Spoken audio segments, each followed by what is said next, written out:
Hey, what's up everyone, and welcome to my review for The Boy Next Door, which is a movie I was really looking forward to. The reason why is because it looked like crap. I mean, it looked like some fun shit. It did. It looked horrible, but I could not wait to see it because it looked like one of those movies where you watch it and it's so bad that you're just having a blast. Like pretty much every Tyler Perry movie that has ever come out, from what I've heard. They're movies that you watch, you laugh at, you do a review like I do, and tell everybody that this movie sucked. And guess what?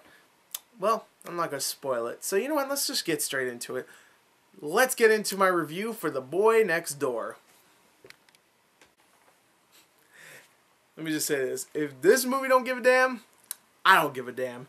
The story here follows Claire, played by Jennifer Lopez, who is a troubled woman because she has a great house, great car, well-paying job, pretty much has a decent life. You know, she looks great. She's Jennifer Lopez.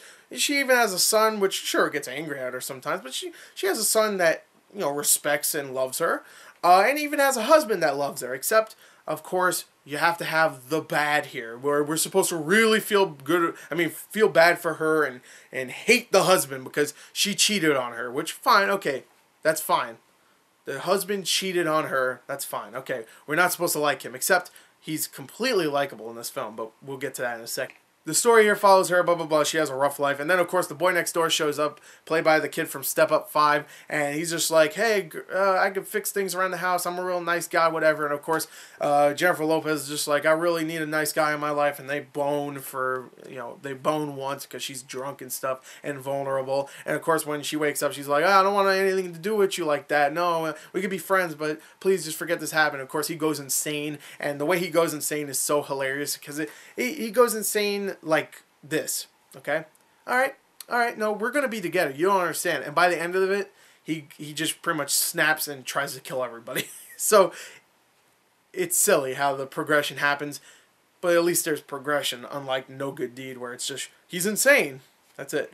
At least they have progression of him going even more insane throughout the film, but whatever. So that's the story. And let me tell you, there's some silly shit in this film, scene-wise. There's some silly stuff that just maybe makes sense, but is just so dumb. There is a scene in this film where, and it's not even like funny as in like badly filmed. It's just like a funny scene that's just like so intense and so fun to watch, but it's not supposed to be. It's supposed to be like, whoa, this guy's insane. But I was just like, yeah, you do that, man. I was like, I had a smile on my face. Everybody else was like, whoa, oh, he's insane. There's a part where a bully bullies Jennifer Lopez's son, and Noah, the strong boy next door, shows up and beats the bully up, but doesn't beat him up. He fractures his skull. He beats him into a locker. And the camera's inside the locker, and he's beating his head into the locker, and you see the locker like bending and stuff, and it's so funny to watch. I'm sorry. Which, by the way, locker doors aren't, they're not the softest material out there.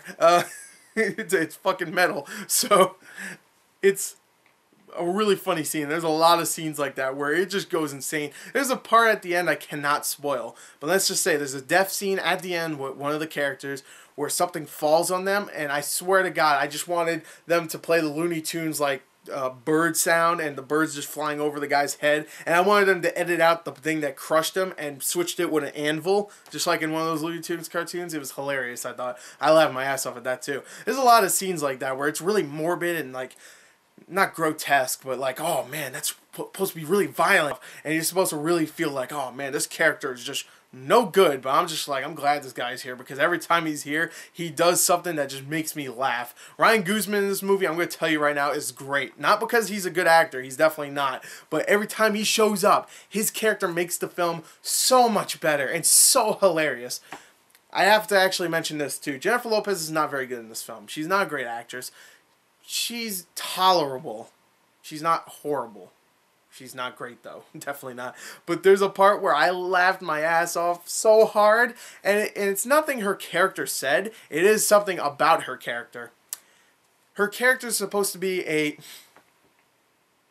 she teaches at school, Okay, what does she teach? Gym? English? Shit, I would take chemistry over what she actually teaches. She teaches classical literature. So Jennifer Lopez, the woman not so long ago was shaking her ass for 3.5 minutes in a music video, teaches the Iliad and Macbeth. Yeah. Yeah, okay. Alright, sure. And there's a scene when the boy next door shows up. I keep calling him that. Like, that's his name. Noah shows up. And it's literally Jennifer Lopez and the kid from Step Up 5 talking about the characteristics of the character from the Iliad. Just talking about the Iliad. A classic story.